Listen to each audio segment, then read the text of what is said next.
আসসালামু আলাইকুম সবাইকে। আমি লুৎফুন্নাহার রানীকে এবং তোমাদের সবাইকে জানাই শুভেচ্ছা। আজকে আমরা যে বিষয় নিয়ে ক্লাস করতে যাচ্ছি তা হচ্ছে সমাস। তো আমাদের আলোচনা শুরু করা যাক। তো সমাস কি সেটাই আমরা প্রথমে জেনে আসি। সমাস মানে সংক্ষেপ, মিলন, একাধিক পদের এক পদীকরণ। অর্থ সম্বন্ধ আছে এমন একাধিক শব্দের একসঙ্গে যুক্ত হয়ে নতুন শব্দ গঠনের প্রক্রিয়াকে সমাস বলে।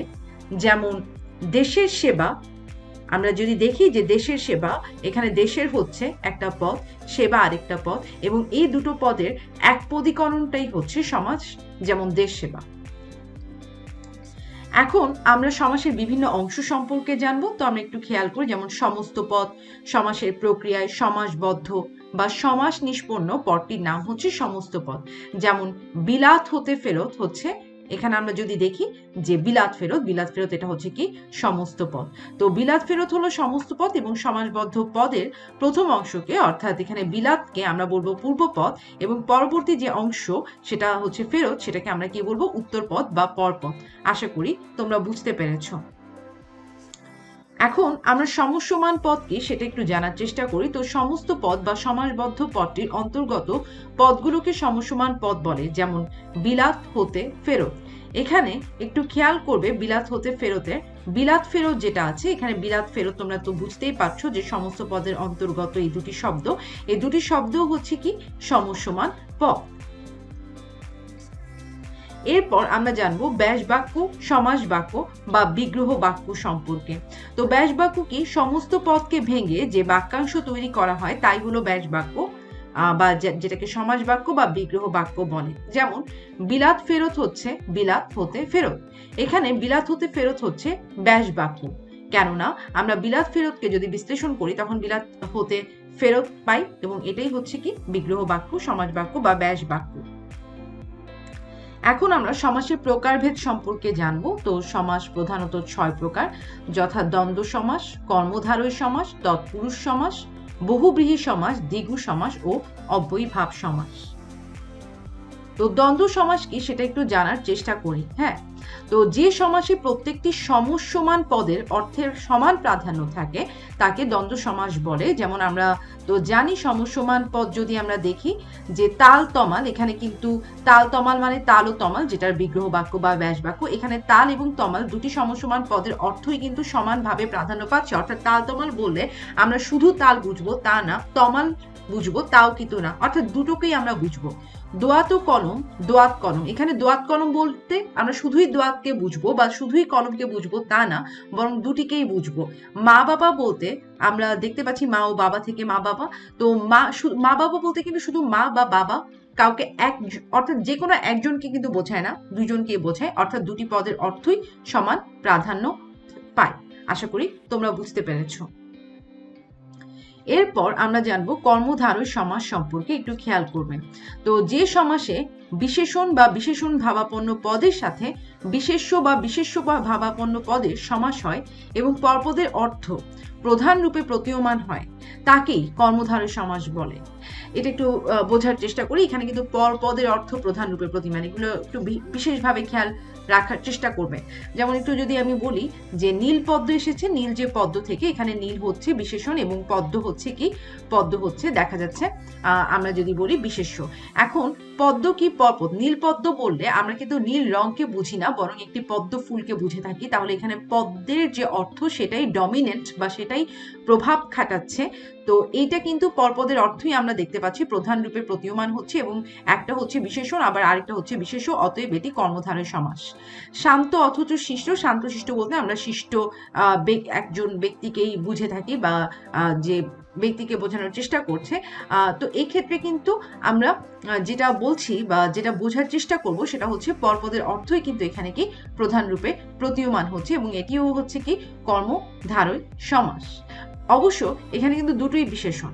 আবার দেখি কাঁচা অথচ মিঠা, কাঁচা মিঠা, এখানে কিন্তু কাঁচা মিঠা বললে কিন্তু মিঠার যে অর্থটা সেই অর্থটাই প্রধান মূলত গুরুত্বটা পাচ্ছে। তো কাঁচা মিঠা বললে কিন্তু আমরা কাঁচা বুঝি না, বরং মিঠাকেই বুঝে থাকি, অর্থাৎ জিনিসটা মিষ্টি এরকমই বুঝে থাকি। তো অতএব এখানে পরপদের অর্থ প্রাধান্য পাচ্ছে এবং কাঁচা তো তোমরা বুঝতেই পারছো যে একটা অবস্থা, তো এটা বিশেষণ, এবং মিঠা এটাও একটা অবস্থা। আশা করি আমি বুঝাতে পেরেছি যে কর্মধারয় সমাসটা আসলে কি। এইবার আসা যাক তৎপুরুষ সমাসে। তো পূর্বপদের বিভক্তি লোপ পেয়ে যে সমাস হয় এবং যে সমাসে পরপদের অর্থ প্রধানভাবে বোঝায় তাকে তৎপুরুষ সমাস বলে। তো তৎপুরুষ সমাসের পূর্বপদে দ্বিতীয় থেকে সপ্তমী পর্যন্ত যে কোনো বিভক্তি থাকতে পারে। যেমন আমরা যদি বলি বিপদাপন্ন, অর্থাৎ বিপদকে আপন্ন, এখানে কিন্তু আপন্নটাই হচ্ছে মেইন, এটার অর্থটাই মেইন, অর্থাৎ এটা যে বিপদের পসিবিলিটি বা সম্ভাবনা আছে তাকে বোঝানো হচ্ছে। এটা শুধু বিপদ বোঝাচ্ছে তা কিন্তু না, মন গড়া, অর্থাৎ এখানে কিন্তু একটা জিনিস দেখা যাচ্ছে বানিয়ে বলা হয়েছে, তো মনটা হচ্ছে গড়াকে বিশেষায়িত করছে সেই হিসেবে, এবং গড়াটা হচ্ছে এখানে গড়ার অর্থটাই কিন্তু কি প্রধানভাবে প্রতীয়মান হচ্ছে, অর্থাৎ মন দিয়ে গড়া, যেহেতু এখানে দিয়ে আছে অতএব এখানে এই দিয়েটা আমরা দেখতে পাচ্ছি এখানে লোপ পেল, এবং এটি হচ্ছে তৎপুরুষ সমাসের উদাহরণ।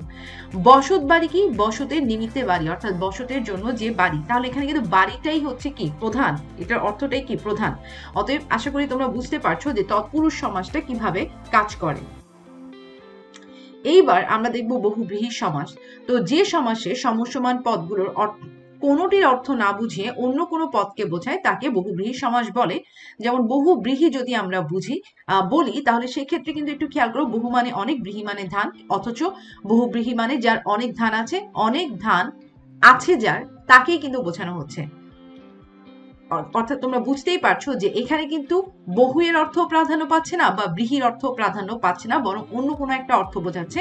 অতএব বহুব্রীহি সমাস আসলে কিভাবে কাজ করে আশা করি তোমরা বুঝতে পেরেছ। তো আয়ত লোচন যার, আয়ত লোচনা, আয়ত মানে তো তোমরা বুঝতে পেরেছো একটা আকার বা শেপ, লোচনা এখানে যে লোচন অর্থাৎ চোখ, কিন্তু আয়ত লোচনা বলতে আমরা আয়ত লোচন আছে যার তাকে বুঝতে পারছি। মহাত্মার ক্ষেত্রেও একই, যার মহান আত্মা আছে তাকেই কিন্তু বোঝা যাচ্ছে। অর্থাৎ সমসমান পদগুলোর অর্থ কিন্তু না বুঝিয়ে অন্য কোনো পদকে বোঝালেই কিন্তু সেটি বহুব্রীহি সমাসের মধ্যে পড়ে। আশা করি তোমরা বুঝতে পেরেছ। এইবার আমরা চলে যাব দ্বিগু সমাসে। তো দ্বিগু সমাসটা কিরকম কাজ করে দেখো, সমাহার বা মিলন অর্থে সংখ্যাবাচক শব্দের সঙ্গে বিশেষ্য পদের যে সমাস হয় তাকে দ্বিগু সমাস বলে। যেমন তিন কালের সমাহার, কালটা তো বিশেষ্য আর তিন হচ্ছে তার আগে একটি সংখ্যা যা মূলত তৈরি করেছে ত্রিকাল। চৌরাস্তার সমাহার, চৌরাস্তা, তিন মাথার সমাহার, তে মাথা। তো রাস্তা, মাথা, এগুলো সবগুলো কি? এগুলো সবগুলো হচ্ছে তোমরা বুঝতেই পারছো যেগুলো সবগুলোই বিশেষ্য পদ এবং এর আগে হচ্ছে সংখ্যাবাচক শব্দ ব্যবহৃত হয়েছে। তো এই বিষয়টা হচ্ছে তোমাদেরকে খেয়াল রাখতে হবে বা মনে রাখতে হবে দ্বিগু সমাস কিভাবে কাজ করে। অব্যয়ীভাব সমাস কি সেটা একটু দেখার চেষ্টা করি। তো পূর্বপদে অব্যয় যোগে নিষ্পন্ন সমাসে যদি অব্যয়ের অর্থের প্রাধান্য থাকে তবে তাকে অব্যয়ীভাব সমাস বলে, এবং অব্যয়ীভাব সমাসে কেবল অব্যয়ের অর্থ যোগে ব্যাস বাক্যটি রচিত হয়। যেমন জানু পর্যন্ত লম্বিত, আজানু লম্বিত, এখানে কিন্তু পর্যন্ত হচ্ছে আ হিসেবে ব্যবহৃত হলো। আমরণ হচ্ছে মরণ পর্যন্ত, পর্যন্ত হচ্ছে আ হিসেবে ব্যবহৃত হলো, এবং এই আয়ের অর্থটাই কিন্তু প্রাধান্য পাচ্ছে। তো একটা বিষয় কিন্তু খেয়াল রাখবে, সেটা হচ্ছে যে মূলত পরপদের অর্থ প্রাধান্য পায় তিনটি সমাসে। সে তিনটি সমাস কি? একটা হচ্ছে কর্মধারয় সমাস, কর্মধারয় সমাস, আরেকটা হচ্ছে তৎপুরুষ সমাস, এবং আরেকটা হচ্ছে কি দেখা যাচ্ছে দ্বিগু সমাস। এই সমাসগুলোতে পরপদের অর্থ প্রাধান্য পায়, ঠিক আছে। দুটো পদের অর্থই প্রাধান্য পায় দ্বন্দ্ব সমাসে, এবং যদি আমরা বলি অব্যয়ীভাব সমাসে কি? পূর্বপদের অর্থ প্রাধান্য পায় অব্যয়ীভাব সমাসে, এবং পূর্বপদ এবং পরপদ কোনোটিরই অর্থ প্রাধান্য পায় না, কোনোটিরই অর্থ প্রাধান্য পায় না যে সমাসে, সেটি হচ্ছে কি সমাস? সেটি আমরা জানি হচ্ছে বহুব্রীহি সমাস। তো এভাবে কিন্তু চাইলে আমরা মনে রাখতে পারি, এবং পরপদের অর্থের প্রাধান্য দেখে বা আমরা যে বৈশিষ্ট্যগুলো দেখেই কিন্তু বুঝতে পারবো যে কোনটি কর্মধারয়, কোনটি তৎপুরুষ, কোনটি দ্বিগু।